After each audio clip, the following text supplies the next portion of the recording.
It's Sarah Brett and Chris Warburton with you on 5 Live. Sending nude selfies, naked video clips is normal, apparently, according to more than half of the 16 to 24-year-olds who have been questioned in a new survey. But the relationship non-profit Statusonline, which commissioned this research, also found that almost a third felt pressured into sending this kind of stuff. So a regular, normal part of social media today, or something that might be a bit more worrying. Rachel Bayliss is 19, has previously sent such selfies, revealing selfies. Is that fair to say, Rachel? Hello. Yeah. It was. I had a long-term relationship with my boyfriend, and he was in the army. And as well, it's like if you guys had it in your day, you'd have done the exact same thing. It's part of a relationship, and it's what frustrates me is how there's a lot of stigma around it, which is why I'm doing this, because I think it's important to make people realise that actually, instead of shaming everyone, so that when something does go wrong, there's so much guilt and embarrassment, just say, you know what, it's a normal part of life nowadays, which it is. Just made me feel really old. Who's to say we haven't, young lady? I'm only 41. But anyway, when you say it was just you and your boyfriend, is that where it's begun and ended for you, or have you done it in other circumstances? When I was about 17, I remember. It was that age when everyone started getting boyfriends and girlfriends and things, and it wasn't a topic that we talked about very much. And I just want to clarify, I don't do this very often. Sure. Haven't done it to loads of people, as they tried to say earlier. And it's my personal choice. It's my body. It's my choice, and who I choose to share that with is up to me.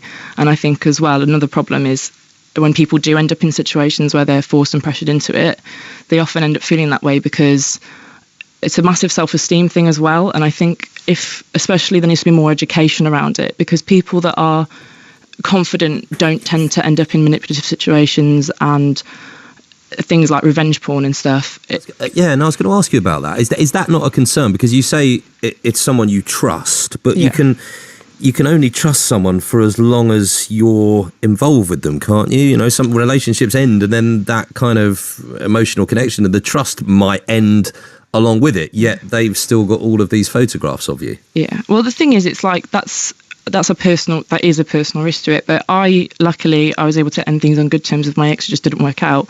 But also, we were very trusting of each other the whole time. Like, I don't have anything of him. He doesn't have anything of me. I'm trusting that.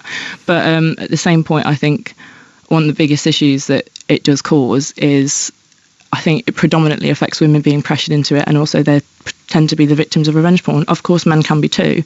However, I think there needs to be a discussion about this topic, because it's not fair seeing the consequences such as impacts on mental health, suicide attempts and all of that, all because there's this unforbidden thing and you should never do it. But if you want to and you're happy doing that, then why shouldn't you? It's your body. So I see what you mean. So basically, if it was more the social norm and people didn't frown on young women doing this, then there would be no revenge to take, because everybody would just go, yes, so what? Yeah, exactly. Like, you can't be shamed for something that you're not ashamed of, and that's another reason why I'm doing this. I think it's so important to let people know that actually, like, you need to take ownership. And that's another thing. People will never say anything about, for instance, the page 3 on The Sun, because that's someone taking those pictures of someone else. But as soon as a woman does it to herself and chooses who she shares it with, there's suddenly a massive issue with it.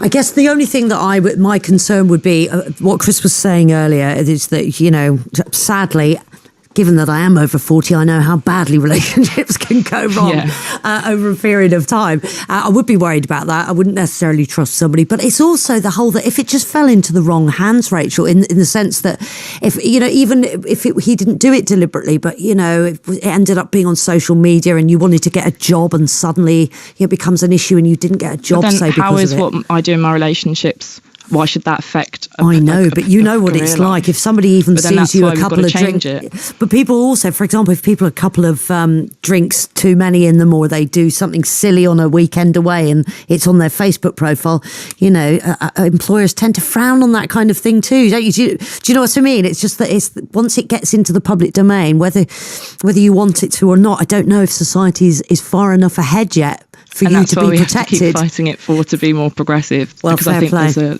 there's a gap in attitudes, and I think I was discussing it with my family the other day, and all my sisters have said, "Oh yeah, I've done it," and actually, like, they said they can feel empowered by doing it because they're taking control of their body, and instead of someone shouting on the street saying, "Oh, nice this, nice that," they're saying, "Actually, no, I choose what I get to share with people." Well, just on that point about the survey finding that 1 in 3 young people feel they've been pressured into sending such material. I mean, has that happened with friends of yours? Yes, that has happened with friends of mine. And only the other day I had someone trying to pressure me and I promptly blocked them. But a lot of people might not take those steps because, for instance, like I was saying earlier, it's massively related to not only self-esteem and confidence, but also when you're young and you're vulnerable, you don't think people can be that way. But obviously the only reason some random person's messaging you asking for this is not because they want to fall in love with you and have your kids. Like, they're messaging you because they want one thing. And I think there needs to be a lot more discussion. And relationships and sex education in school is appalling, I have to say. There's absolutely nothing out there. And at my school, we used to get stood up in assembly if our skirts were deemed too short, because apparently that's like, I can't even describe how I felt thinking I was being slut shamed at 13, looking back now. At 13, because apparently it's distracting to men and we couldn't wear makeup because of it. And I think this attitude has to completely change, because from a young age, girls are told what they should and shouldn't do, and boys are given and boys will be boys.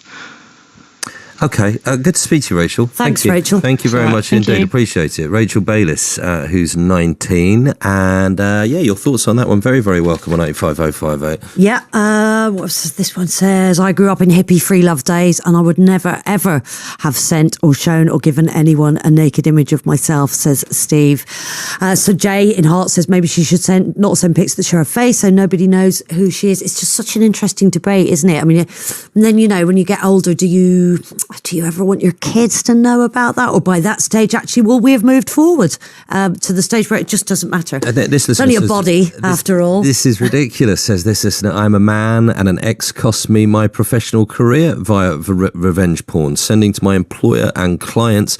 This isn't a gender issue. It is a psycho X issue, according to them. Thank you very much indeed. Keep those coming. 85058. Your response to what we were just hearing there.